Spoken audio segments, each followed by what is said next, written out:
La otra orilla, con Antonio Martínez y Samuel Gil. Muy bienvenidos a todos los que nos vais a acompañar en estos minutos en los que vamos a levantar la mirada al horizonte.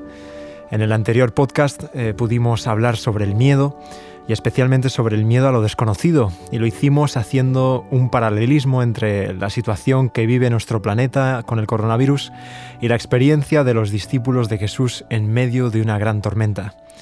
Veíamos cómo finalmente Jesús calmó la tempestad, mostrando su gran poder en esa situación crítica. Seguimos con Antonio Martínez, pastor, enfermero, psicólogo, terapeuta familiar. Gracias de nuevo, Antonio. Un placer estar de nuevo con vosotros. Antonio, ¿cómo fue la segunda parte de la travesía que estábamos leyendo en Mateo 14, una vez hecha la calma? Pues podríamos decir que diferente, ¿no? Jesús estaba presente y eso cambiaba totalmente la situación, ¿verdad? Una vez hecha la calma, yo me imagino que ellos pudieron levantar la mirada. Habían estado concentrados en las olas, pero ahora podían levantar la mirada y en el horizonte estaba la otra orilla. Se habían dado cuenta de que efectivamente el Hijo de Dios estaba con ellos, estaba en la barca. Entonces su mirada podía mirar más lejos.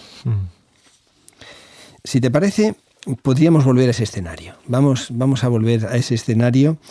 La tempestad, como decimos, se había calmado. Decimos que ellos ya podían mirar al horizonte. Pero sobre todo lo más importante es que se había calmado la tempestad del mar, las olas, el mar era plácido. Los que hemos tenido oportunidad de estar allí en el mar de Galilea, realmente el mar de Galilea en un momento de calma es como la quietud, realmente es como está totalmente calmado, todo es una superficie lisa, pero lo importante es que se había producido la calma en la tempestad interior, ¿verdad? Sus emociones, que eran pura tempestad interior, también se habían calmado. Habían sentido miedo, habían sentido angustia, impotencia, que es de las cosas que peor llevamos las personas. Había desesperanza, todo eso se había calmado. En el paralelismo que vamos haciendo en esta experiencia con la que estamos viviendo en la actualidad, podríamos también decir que en la actualidad, además de esas emociones, se añaden otras, ¿no? Hay otras emociones que también se suman. Emociones negativas, ¿a cuáles te refieres? Sí, emociones muy negativas, como puede ser el agobio, que hemos mencionado en algún momento, por la confinación. La confinación, tal vez incluso en nuestros hogares, pues tengamos poco espacio, o seamos muchos o bastantes, y eso también pues añade emociones negativas. El estrés por una situación nueva, ¿no? O sea, cuando estamos acomodados a una situación nos sentimos cómodos, pues nuestra mente se relaja, pero cuando es una situación nueva muchas veces pues entramos en estrés. También compulsión, lo mencionábamos en el anterior podcast. Realmente, podemos tener una tendencia a la compulsión con conductas, decíamos el termómetro, las compras, en fin, diferentes cosas. Y también hay una emoción que se genera cuando estamos desorientados en el tiempo. Ahora las personas en sus casas tienen mucho tiempo, en principio, tienen mucho tiempo. Pero claro, se han perdido los referentes temporales. A nivel de horarios. A nivel de horarios. Cuando hay un horario de trabajo, cuando hay un horario de estudios, cuando hay una serie de actividades que marcan de alguna forma la distribución del tiempo en el día. Entonces las personas muchas veces tenemos desorientación temporal, tenemos una sensación de que el tiempo se escapa, que no lo aprovechamos, y eso también genera emociones de tipo negativo. ¿Cómo podemos entonces superar esta situación? Pues podríamos resumirlo con una frase: cambiando la mirada. Eso hay que... Sí, porque la pregunta tiene enjundia, es como el kit de la cuestión, ¿no? ¿Cómo podemos superar esta situación? Pero tu respuesta también, porque ¿qué quieres decir con cambiar la mirada? Pues volviendo a la situación de los discípulos en la barca en medio de la tempestad, decíamos que ellos habían estado mirando la altura de las olas. el agua inundaba su barco, o sea, realmente el barco podía zozobrar. De hecho, en el fondo del mar de Galilea, el lago de Genesaret, hay muchas embarcaciones que están allí hundidas porque esas tempestades llevaron a la zozobra a muchos barcos, muchos barcos de pesca. Entonces ellos habían estado mirando, focalizados ahí, ¿no? Y ahora ellos miraban a Jesús, pero no solo miraban a Jesús, el Hijo de Dios, el que había sido capaz de calmar una tempestad como aquella. Es que se miraban también los unos a los otros, sorprendidos, tocados en su interior, se reconocían, o sea, habían sido testigos todos ellos de aquella situación tan impresionante. Pero además también se miraban a sí mismos. Y eso es muy importante. Esta experiencia que nosotros estamos viviendo a nivel planetario es una oportunidad de cambiar la dirección de nuestras miradas.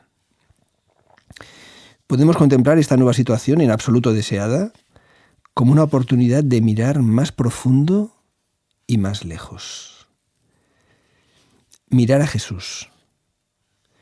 Tomarlo como referencia y base de nuestra confianza, que es la base de nuestra esperanza. Mirar más a Jesús. Mirarnos también a nosotros mismos. Nosotros nos cuesta mucho menos mirar hacia afuera que hacia adentro. De hecho, estamos rodeados continuamente, y más en esta sociedad de consumo materialista, ¿verdad? Estamos muy acostumbrados a recibir tremendos estímulos, continuos estímulos, tanto visuales, auditivos, olfativos, gustativos, táctiles. Estamos rodeados de estímulos. Y nuestra mirada, nuestro interés, la orientación de nuestros intereses, muchas veces se dirige hacia afuera. Y tenemos la oportunidad de mirar más hacia adentro. Jesús les había dicho a los discípulos, hombres de poca fe. Les había dicho de alguna manera que había mucho que mejorar ahí dentro. Y tenemos la oportunidad de mirar más hacia adentro. Y también de mirar al otro. Es una oportunidad para mirar hacia la familia y pensar cómo apoyarnos, cómo ayudarnos, cómo expresarnos el cariño de una forma más abundante y mejor. Es una oportunidad de compartir momentos, de reír juntos. Es una oportunidad extraordinaria. Nuestra mente dispersa durante tanto tiempo puede concentrarse ahora en nuestros seres queridos de una forma especial. Por lo tanto, no es una mirada abstracta, etérea, que no tiene puntos de referencia. Al contrario, o sea, estás marcando los puntos de referencia en Jesús, en nuestra condición, en lo que hay que mejorar, y en la mirada hacia el otro también, en el reconocimiento hacia el otro. Sobre todo a ese nivel familiar, ¿no? De tus seres queridos, con los que estás ahí, rodeado de paredes, pero con muchos sentimientos ahí, ¿no? Y claro, en estas cuatro paredes en las que nos confinamos en estos tiempos, también puede haber dificultades en las relaciones, estando juntos todo el día sin poder salir. Sí, efectivamente, tenemos que ser realistas. Esto, que es una oportunidad, también conlleva una serie de dificultades. Y ahí es donde tenemos que ser de una forma, en fin, especialmente conscientes de la necesidad de tener paciencia también, ¿verdad? Paciencia en ocasiones, porque a veces los nervios de la situación, puede haber reacciones que no siempre serán las más ajustadas, y tenemos que tener paciencia los unos con los otros. Sí, entender que estamos en unas circunstancias especiales, ¿no? Tener el grado de tolerancia debe aumentar, pero también de conciencia de, bueno, esta paciencia no la tengo que perder. Exactamente. Esa tolerancia que mencionas, ¿no? Porque además pensemos que ahora estamos en el hogar y somos diferentes. Somos diferentes por el sexo, somos diferentes por las edades, los intereses, todo es muy distinto, ¿verdad? Esta sociedad, una cosa muy negativa es que ha roto los horarios familiares en general. Y entonces a lo mejor los padres o el padre tiene un horario, la madre tiene otro horario, los chicos con el colegio tienen otro horario. Y entonces a lo mejor las actividades se distribuyen a lo largo del día de una forma distinta. Eso es negativo, pero es facilitador en alguna medida, en alguna cosa. En este caso estamos todos juntos y entonces las aficiones, los intereses, las preocupaciones, o sea, todo está confluyendo ahí, ¿no? Entonces tenemos que tener paciencia, tolerancia, respeto también para comprendernos, querernos muchísimo Y ayudarnos para llevar esta situación de una forma en que todos nos sintamos apoyados por los demás, ¿no? dentro de nuestro marco familiar. Tenemos también, por cierto, que ser inteligentes. También la inteligencia debemos tenerla ahí bien presente. Cuando hablas de inteligencia, ¿a qué te refieres, Antonio, concretamente? Sí, quiero decir que aparte del tema emocional, que tenemos que querernos, respetarnos, tolerarnos, ayudarnos, en fin, expresarnos mucho el cariño, comprendernos, aparte de eso tenemos también que aplicar una especie de inteligencia a la hora de organizarnos. Porque comentábamos que podemos tener desorientación a nivel temporal. Y eso nos genera frustración y nos genera una sensación de, en fin, desagradable. No nos sentimos bien con esto, ¿no? Entonces, es muy importante que pongamos inteligencia en la situación presente que vivimos y que podamos hacer un horario. No se trata tampoco, pensemos que los horarios muchas veces son fuente de frustración aún mayor, porque las personas nos hacemos horarios, además queremos hacerlo perfecto, queremos hacer ahí el modelo, día modelo, sí. Y entonces al segundo día ya se acabó el horario, ¿no? No, un horario inteligente tiene que ser un horario donde no haya muchas cosas, pero las cosas que haya importantes tienen que hacerse. Tenemos que poner como hitos en el día, ¿no?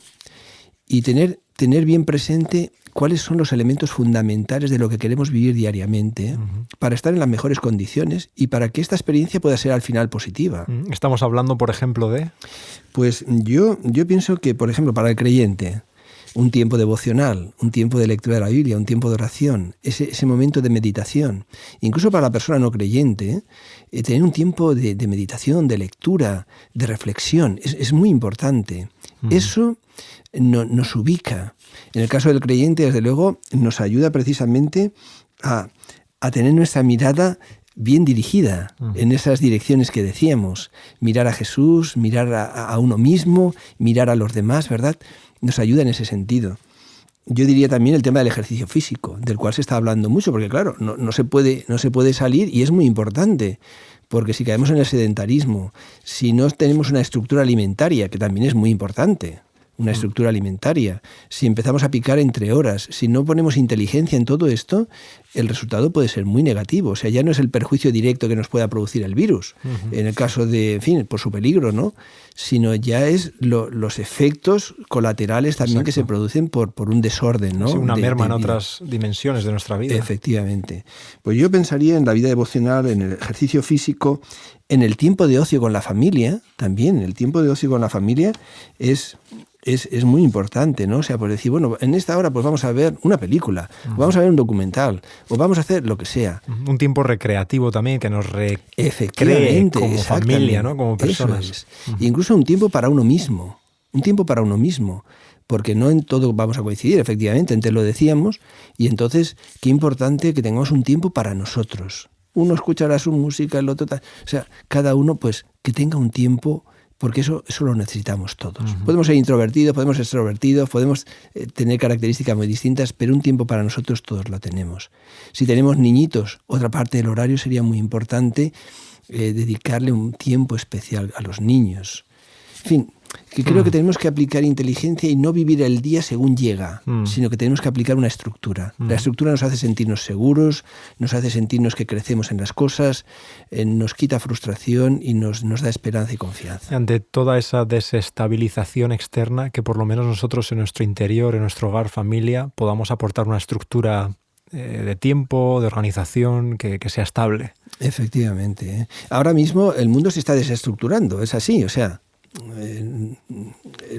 todo lo que hacíamos, todo lo que hacía este mundo a nivel económico, social, a nivel general, pues está reestructurándose, se está desestructurando y tendrá que irse reestructurando. Nosotros, efectivamente, a nivel familiar, a nivel del núcleo, del hogar, tenemos que mantener una estructura. La estructura es una palabra clave para nuestra mente, para nuestra familia y, de hecho, para el mundo en general, ¿no? Decías que vivimos en la situación actual una oportunidad de mirar a Jesús, a nosotros mismos, en nuestro interior y a los demás. Sí. Sin duda esto es importantísimo. Es muy importante y vale la pena enfatizarlo, pero incluso me gustaría añadir otra mirada más. Otra mirada... Un cuarto punto de referencia. Un cuarto punto de referencia, ¿eh? De mirar hacia abajo, de mirar las olas, de mirar su altura, de mirar su peligro, de mirar el coronavirus, de mirar todo lo que puede pasar o lo que está ocurriendo, levantar la mirada, mirar al horizonte.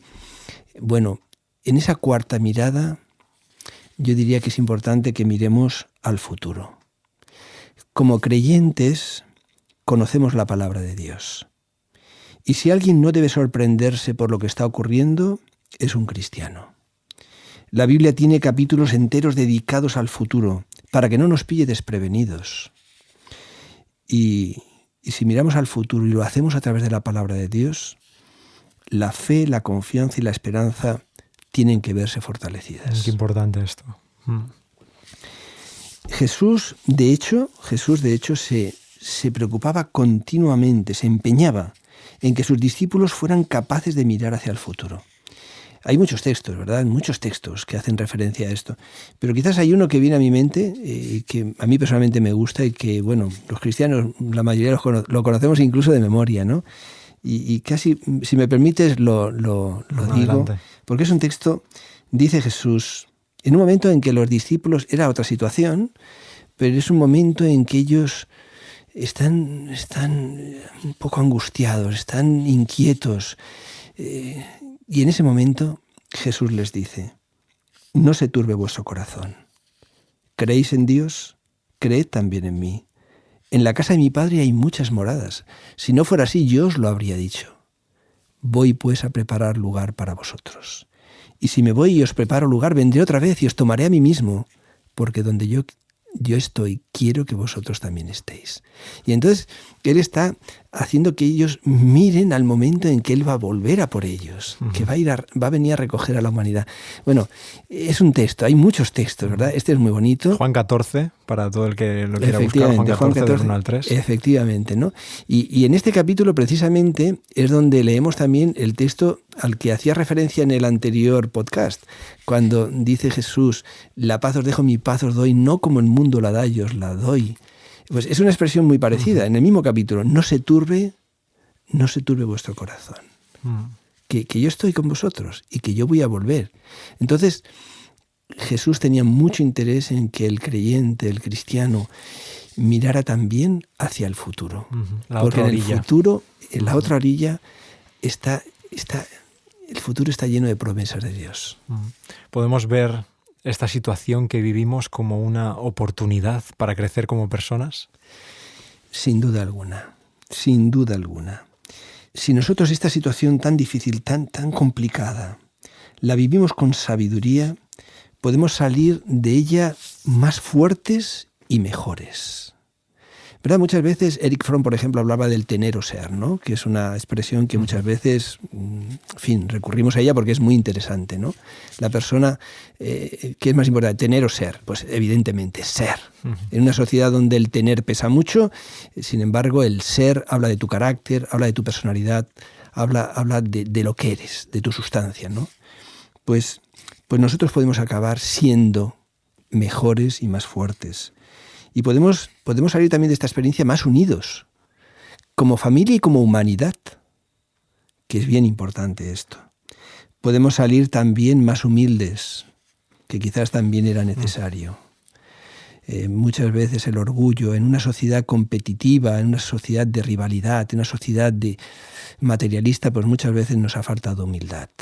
Y esta experiencia nos tiene que hacer más humildes. También nos tiene que hacer menos vanos, más profundos, dando valor a lo valioso y quitándole valor a lo superficial o a lo efímero. También tenemos que salir más solidarios, más preocupados en los demás. Muchas veces han ocurrido cosas muy graves en otros sitios lejanos a nosotros y no nos ha preocupado tanto, ¿verdad? Lo hemos vivido de una forma un tanto así, como muy, muy lejana, muy ajena, no solo geográficamente, sino también emocionalmente y espiritualmente. Entonces, qué importante que salgamos más solidarios. Y como cristianos, yo diría que tenemos que salir también más preparados para los acontecimientos finales. Esta experiencia nos tiene que dar más preparación para cuando lleguen los momentos finales de esta historia, que está profetizada en la palabra de Dios. Y nosotros, afirmados y apoyados en las promesas de Dios, esta experiencia nos debe dar más preparación. comprender mejor lo que puede ocurrir y estar más preparados para ello. Saber que estamos cerca de la otra orilla, que en estos momentos de turbulencias el Señor sigue acompañándonos. Efectivamente, para así que es. levantemos la mirada hacia esa orilla que nos espera. Así es. Y ese es nuestro horizonte, este es nuestro horizonte y al que tenemos que mirar. ¿Crees, Antonio, que podríamos concluir con un texto bíblico? Bueno, siempre hay un texto bíblico. De hecho, siempre hay muchos textos bíblicos para cada situación. La palabra de Dios tiene esa virtud, ¿verdad? Tiene siempre su enseñanza, su mensaje, su texto. Yo, si tuviera que pensar en un texto bíblico para este momento, pues quizás cogería Jeremías 29:11. Es un texto maravilloso. Son palabras nada menos que del Creador de este planeta. Y dicen así: porque yo sé los pensamientos que tengo acerca de vosotros, dice Jehová, pensamientos de paz y no de desgracia, para daros un porvenir y una esperanza. Amén. Amén. Qué texto. Amén. Es un texto fantástico. Antonio, es un placer conversar contigo. Para mí ha sido un placer estar contigo, Samuel, y participar con vosotros de este programa. Gracias por ayudarnos a ver un horizonte de esperanza. A todos los que nos habéis escuchado, os invitamos a que compartáis este capítulo y a que encontréis más material en homemedia.es. Podéis hacernos llegar vuestros mensajes al correo hola@homemedia.es o al WhatsApp 644 560734. Recuerda que estamos orando por ti, por tu familia, por nuestros mayores, los enfermos y los que están en una situación complicada, por nuestros sanitarios y por todas aquellas personas que tienen que tomar decisiones. Que Dios nos ayude a superar el miedo y a ser capaces de levantar la mirada al horizonte que Dios tiene para cada uno de nosotros. Así sea.